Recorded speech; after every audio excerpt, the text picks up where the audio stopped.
Hello, coucou, bonsoir. Alors, je, je fais ce petit lit solo parce que c'est vraiment un petit lit solo, hein. Aujourd'hui, je crois que j'ai dû prendre froid, hein, par rapport à hier où j'étais pas bien. En fait, c'est parce que j'ai pris froid en fait.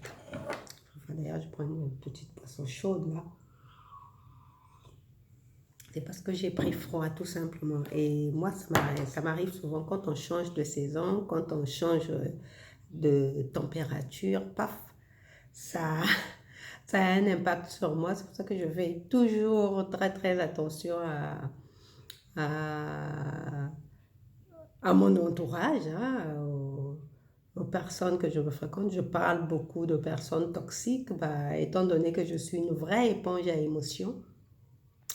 Et en plus, quand on arrive à cette période où on change de saison, je deviens, hein, si je fais pas gaffe, bah, j'aspire tout ce qui passe par là.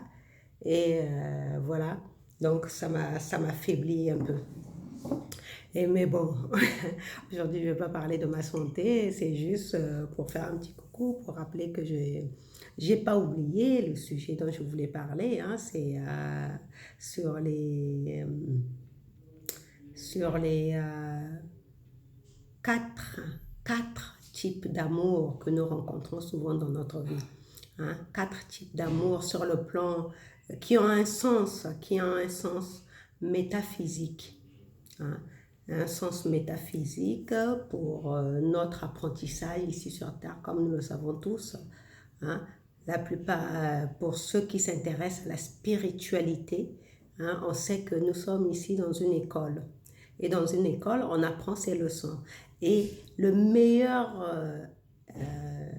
la meilleure classe, voilà, on va dire ça comme ça, la meilleure classe qu'on a d'apprentissage pour pouvoir grandir et passer à une étape supérieure, bah, c'est la relation amoureuse. Hein, c'est le meilleur moyen que l'univers a trouvé.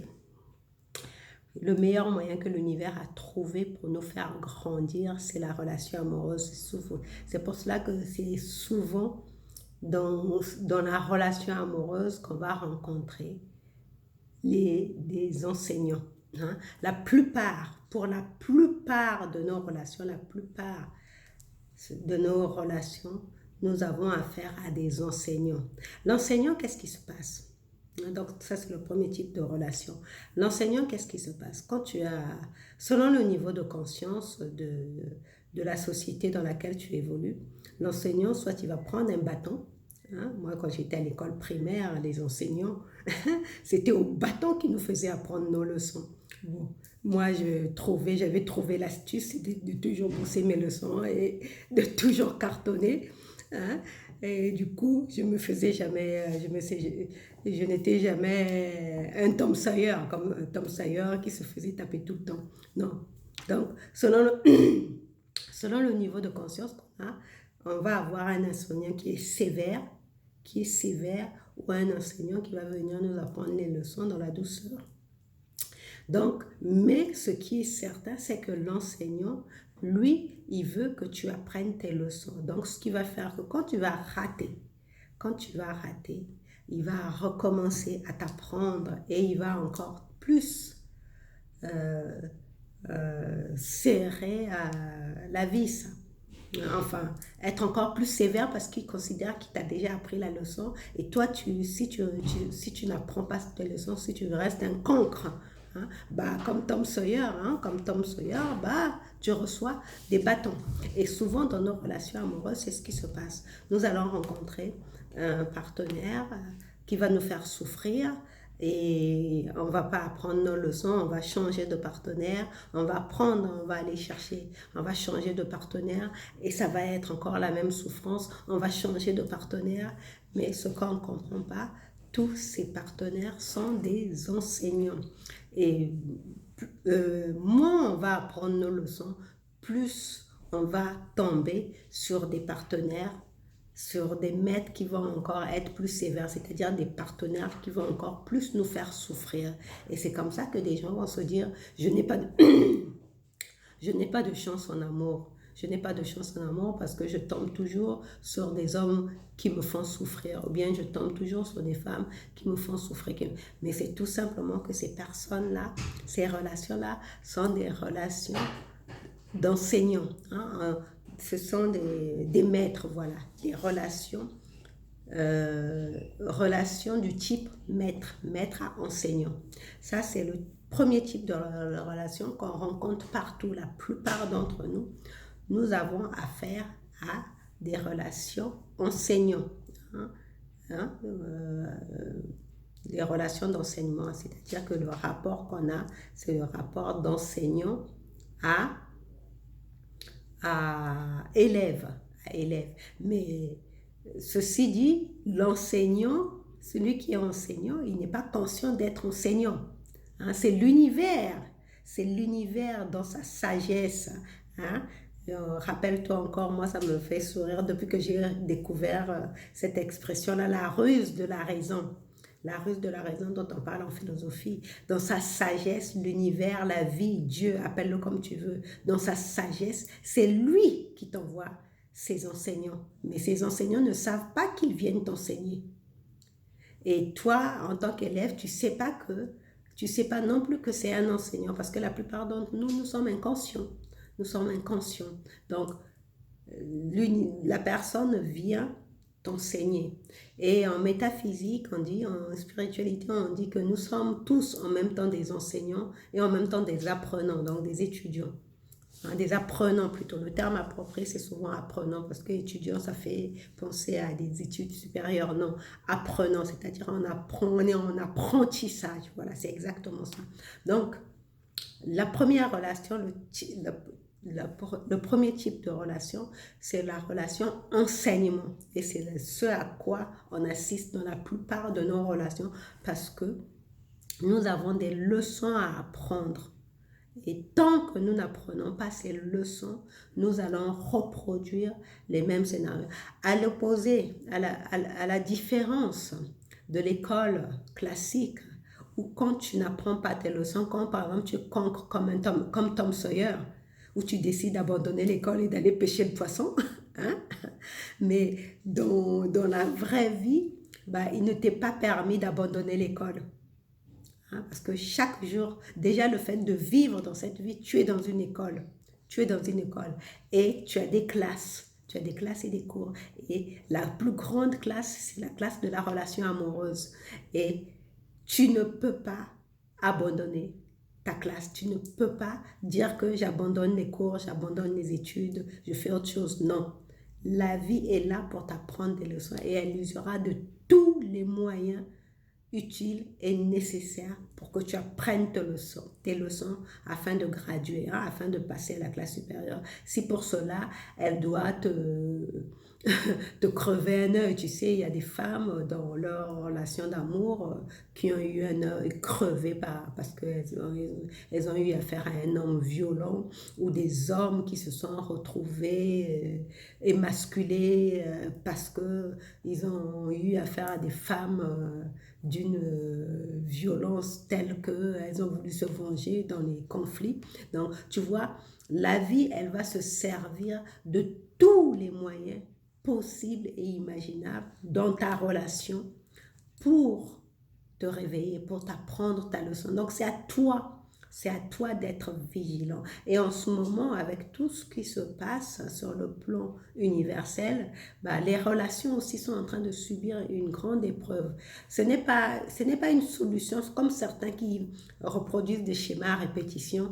Ils se disent, je ne veux plus jamais avoir affaire à personne, je veux rester seule, je vais mourir seule. Ça, ce n'est pas la solution non plus. Et celle qui est comme moi dans le passé, qui pratiquait le zapping aussi, c'était pas la solution non plus. La solution, c'est de comprendre que tu es en apprentissage et chaque relation que tu rencontres, c'est un enseignant qui vient à toi, que la vie, que Dieu t'envoie pour que tu apprennes tes leçons. Donc, tant que tu n'apprendras pas tes leçons, ça va être encore plus difficile, plus compliqué, et encore beaucoup plus aujourd'hui, où l'éveil de conscience, où on est en plein éveil de conscience, où l'information nous est livrée. que par le passé. Donc, c'est à toi de prendre conscience du type de relation dans lequel tu es et d'apprendre tes leçons. Donc, ça, c'est le premier type de relation de maître, et ce sont les relations qui sont souvent les plus douloureuses. Hein, moi, la dernière, la relation qui a causé mon éveil quantique, elle était tellement douloureuse qu'il m'a fallu que j'ai dû comprendre, j'ai compris que j'avais eu affaire à un grand maître et qu'il fallait que je passe à l'étape supérieure. Qu'il fallait que je passe à l'étape supérieure. Et donc, c'est ça les relations du type enseignant. Relations du type enseignant, parce que ce sont les relations où tu souffres. Souvent, quand tu es dans une relation où tu souffres, ton partenaire, tu accuses ton partenaire de te faire souffrir, ou vous vous accusez mutuellement de vous faire souffrir, hein, d'être des victimes. Pose-toi et comprends que tu es dans une relation d'enseignement, hein, avec un maître. Et rappelle-toi dans le lit solo où je te demandais, où je te disais, quand les choses se passent mal, tu te poses, tu te dis, qu'est-ce que je ne veux pas voir? En fait, en l'espèce, ce sera, quelle est la leçon que je dois apprendre et que je ne veux, jusque-là, je n'ai pas apprise. C'est ça. Donc, ça, c'est la relation enseignant. Et c'est la relation qu'on rencontre le plus souvent. Il y a la relation, alors j'aurais dû commencer par la première relation qui est la relation coup de foudre en fait. La relation coup de foudre, c'est la relation qu'on a quand on est jeune, hein, où il n'y a pas de, il y a pas de, il n'y a pas de faux fuyants, on ne joue pas de rôle, où on expérimente, on est en pleine expérimentation. Et c'est l'appel, c'est justement l'appel à l'amour. C'est ce qu'on appelle la relation coup de foot. C'est juste, hein, te rappeler à quel point c'est puissant, c'est merveilleux. C'est merveilleux qu'une relation doit être comme ça, doit être une relation où on se sent dans un autre monde. En fait, c'est une relation avec l'ange. Souvent, les relations coup de foudre, en fait, ça, c'est la première relation. Le premier type de relation, c'est la relation coup de foudre. En fait, c'est la relation que tu as avec une espèce d'ange.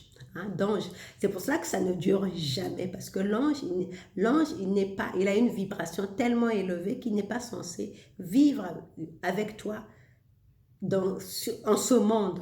Ce qui fait que les relations coup de foudre sont souvent furtives, ça ne dure jamais, du moins l'état de plénitude, hein, l'état de plénitude conscient est tellement puissant que ça ne dure qu'un instant, qu'un furtif instant.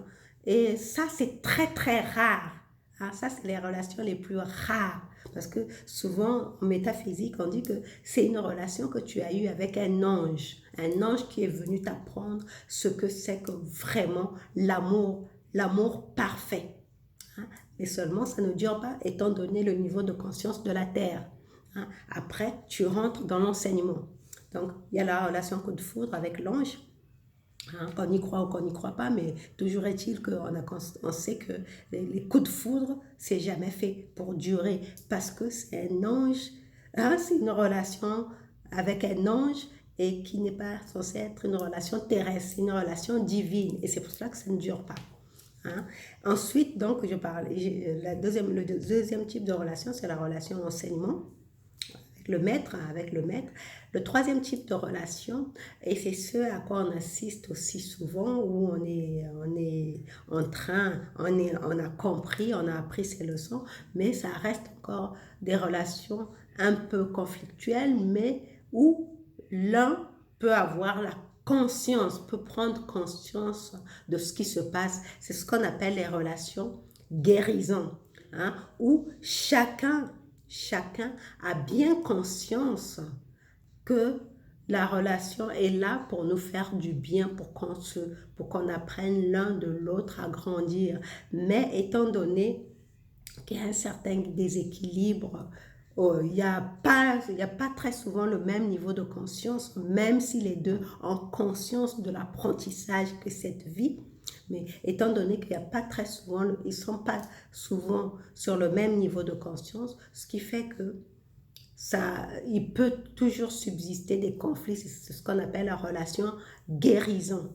Relation guérison, c'est pas une relation douloureuse. On ne souffre pas, on se fait pas souffrir mutuellement parce que tous les deux partenaires ont quand même élevé leur conscience, ont beaucoup appris de la vie. Ils ont compris certains mécanismes de la vie. Donc, ils font des efforts. Hein, ils font des efforts pour que leur relation fonctionne mutuellement et ils se respectent. Mais pour une raison, pour la raison que j'ai évoquée, pour une raison de différence de niveau de conscience, ça fait que ça ne fonctionne pas. Ça, c'est la relation guérison. Hein, c'est la relation guérison. On essaie de guérir ces blessures dans la relation. Hein. Surtout quand on est conscient. On est conscient, c'est certainement pas. Hein, c'est peut-être pas la relation de la personne de la divine sélection, mais cette personne-là qui entre dans ta vie, la vie, hein, Dieu, on va dire ça comme ça, Dieu, l'univers, te l'a envoyé pour guérir, pour penser tes blessures, parce que tu as élevé ta conscience, tu as appris tes leçons, mais tu n'es pas encore guéri de certaines blessures, hein, à savoir la plupart les 5 grandes blessures dont j'ai parlé, dont parle Louise Bourbeau. Hein, la blessure d'abandon, la blessure de rejet, la blessure de trahison, la blessure d'humiliation et la blessure d'injustice. Donc, tu vas te retrouver dans des relations comme ça où tu auras une de ces blessures-là à chaque fois à guérir. Et ce sont des relations qui sont à peu près agréables, pas trop conflictuelles comme c'est le cas des relations maître enseignant à apprenant. Là, la relation avec le guérisseur n'est pas souvent conflictuelle, mais il y a quand même, on sent bien quand même un certain déséquilibre dans les rapports, hein, dans l'échange avec la personne. C'est pour cela que ça finit par se déliter et les personnes se séparent. Mais pour la personne qui prend conscience, elle guérit. Donc, c'est ce qui s'est passé pour moi dans ma dernière relation. J'avais pris conscience que cet homme était ma relation guérison parce que je connaissais déjà les types de relations auxquelles je devais avoir affaire. Donc, j'ai pris très vite conscience. C'est pour cela que je travaillais avec cet homme. Plus quand les choses devenaient conflictuelles, je redoublais encore plus de travail d'élévation de conscience. Hein. Pour reprendre le terme d'une amie, je jouais les alchimistes. Plus c'était conflictuel, plus je transformais ces conflits en occasion, en opportunité de grandir encore plus. Et ce qui fait qu'au moment où j'ai décidé de définitivement sortir de cette relation, j'ai été pleine de gratitude parce que j'ai senti que j'étais guérie de mes mécanismes, de mes schémas du passé. Donc ça, c'est la relation guérison. Hein? C'est la relation avec le guérisseur. Donc, il y a la première relation, la relation avec l'ange, le coup de foudre. C'est la relation avec l'ange qui ne dure jamais parce que l'ange n'est pas censé vivre en ce monde, il est censé vivre dans les sphères célestes. Donc ça, c'est les relations coup de foudre. La deuxième relation, c'est la relation avec l'enseignant, hein, donc le maître qui t'enseigne, et c'est souvent, il est très sévère, il est très dur, hein, il se sert des partenaires qui te confrontent vraiment. Donc, c'est le deuxième type de relation. Le troisième type de relation, c'est la relation avec le guérisseur. Le guérisseur, il est doux, il est patient, il est gentil, mais il y a toujours quand même une disharmonie, un dysfonctionnement qui fait que la relation finit par se terminer. Et le quatrième type de relation, c'est la relation vers laquelle toute l'humanité, tout être humain qui vit dans une relation est appelé à vivre. C'est la relation d'amour inconditionnel, hein? la relation qu'on dit, je ne sais pas si le terme divin est approprié, mais c'est la relation d'amour inconditionnel. Je crois que le terme, c'est celui-là. C'est ça, c'est la relation d'amour inconditionnel où tu as complètement, où tous les deux partenaires ont complètement guéri leurs blessures. Ils ont complètement guéri leurs blessures.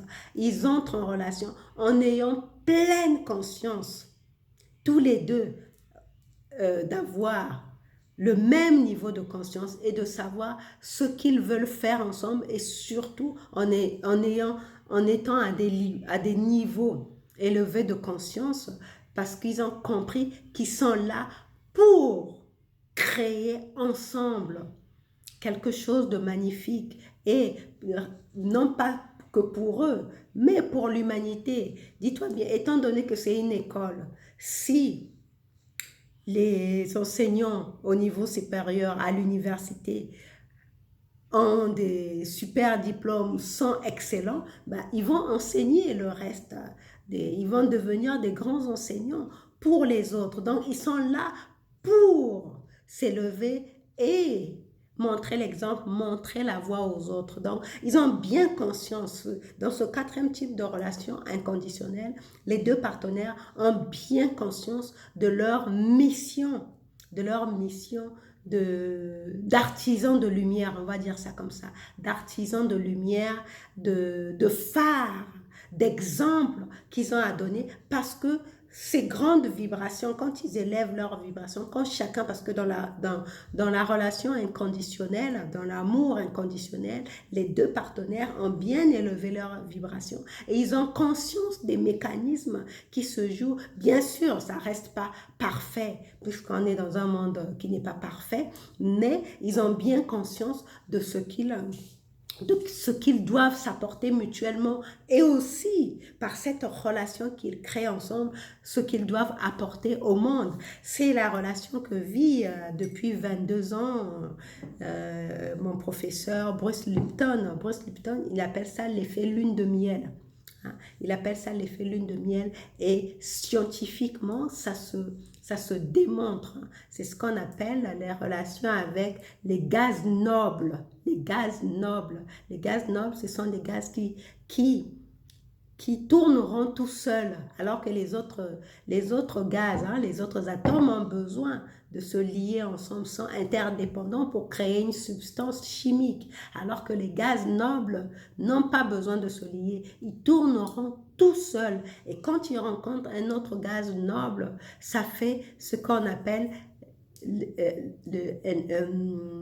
un laser. C'est avec les gaz nobles qu'on fabrique des lasers. Et tout le monde sait ce que fait un laser. Un laser peut guérir les maladies. Aujourd'hui, on guérit des maladies à partir d'un laser sans faire d'intervention chirurgicale. Tu vois? Donc, c'est tellement puissant que ça apporte de la lumière à toute l'humanité. C'est ça les relations d'amour inconditionnel. Donc, nous tous, nous sommes appelés, et surtout beaucoup plus maintenant qu'avant, l'univers nous appelle dans nos relations à vivre ce type d'amour parce qu'il est plus que jamais temps que nous puissions élever nos vibrations, notre niveau de conscience et en même temps que la Terre qui est en train qui a augmenté ses vibrations. Ça, ce n'est pas qu'une vue de l'esprit. Les ufologues le voient. Les ufologues voient que l'axe de la Terre a pivoté et l'énergie, la vibration de la Terre a vraiment augmenté. Il y a des outils pour mesurer ça. Et nous, étant donné que nous sommes les cellules, on va dire ça comme ça, les cellules de la Terre, qui forment cette grande tête qu'on appelle l'humanité, nous sommes aussi appelés à évoluer pour être au même niveau des vibrations que la Terre. C'est pour cela que notre relation, toute l'énergie, nos vibrations doivent être élevées pour être en relation. Je disais que ce ne serait pas long, mais moi, quand je m'y mets, quand je m'y mets, j'y vais, ça vient au fur et à mesure. Donc, voilà pour les 4 types de relations qu'on connaît dans notre parcours. Et j'espère que toi aussi, tu travailles sérieusement à essayer de voir dans quel type de relation tu es. Est-ce que tu es dans une relation avec un maître? Est-ce que tu es dans une relation avec un guérisseur? Ou est-ce que tu te prépares à vivre, ou bien tu es déjà dans cette relation d'amour inconditionnel? Mais ça m'étonnerait parce que les relations d'amour inconditionnel, ce qu'on appelle l'effet lune de miel, hein, sont très rares. Aujourd'hui, c'est encore très rare. Hein. De plus en plus de gens se mettent là-dedans. Parce que cette relation d'amour inconditionnel, c'est une relation dans laquelle tous les deux sont là. Ils sont certes amoureux, mais ils transmettent leur lumière par les travaux qu'ils font ensemble à l'humanité. Hein. Et ce n'est pas que deux êtres qui s'aiment follement, égoïstement, non. Ce sont deux êtres qui s'aiment de façon inconditionnelle, mais cet amour inconditionnel les pousse à créer des choses pour l'humanité. Hein. Je prends l'exemple de Bruce Lipton et sa femme Margaret. Les deux sont... Bruce Lipton, c'est un scientifique. Hein. Il est parmi les pionniers de l'épigénétique. C'est lui qui explique qui avait... qui avait découvert hein, ce fonctionnement épigénétique des cellules. Donc, lui, aujourd'hui, ça fait 23 ans qu'il vit une relation inconditionnelle avec sa partenaire et c'est comme ça qu'ils enseignent à travers le monde ce type de relation qui illumine, qui sert d'exemple au reste de l'humanité. Donc voilà ce que je voulais te partager dans ce lit solo, même si je me sentais un peu fiévreuse, mais hein, comme on dit, hein, quand on sent qu'on a une mission, qu'on a une vocation, on trouve toujours le moyen d'accomplir sa mission. Et moi, j'ai l'impression que c'est à travers ces mas solo quotidiens que je te partage. Allez, on se retrouve demain. Demain, je ne sais pas si je serai dans la nature parce que je me sens fatiguée. J'ai vraiment besoin de me reposer et comme je travaille le matin, j'ai pas toujours le temps de m'arrêter j'ai pas forcément le temps de m'arrêter au parc avant de partir travailler parce que le parc il est un peu loin et le temps que je fasse un chemin pour aller travailler, ça me prend un peu de temps. Donc souvent je vais foncer droit au boulot. Mais c'est vrai qu'entre-temps, cet après-midi, par exemple, j'étais dans cette aire vers mon travail là, mais il y avait tellement de bruit autour que j'ai pas voulu faire de vidéo là-bas. Donc, je verrai si je peux faire demain matin au parc.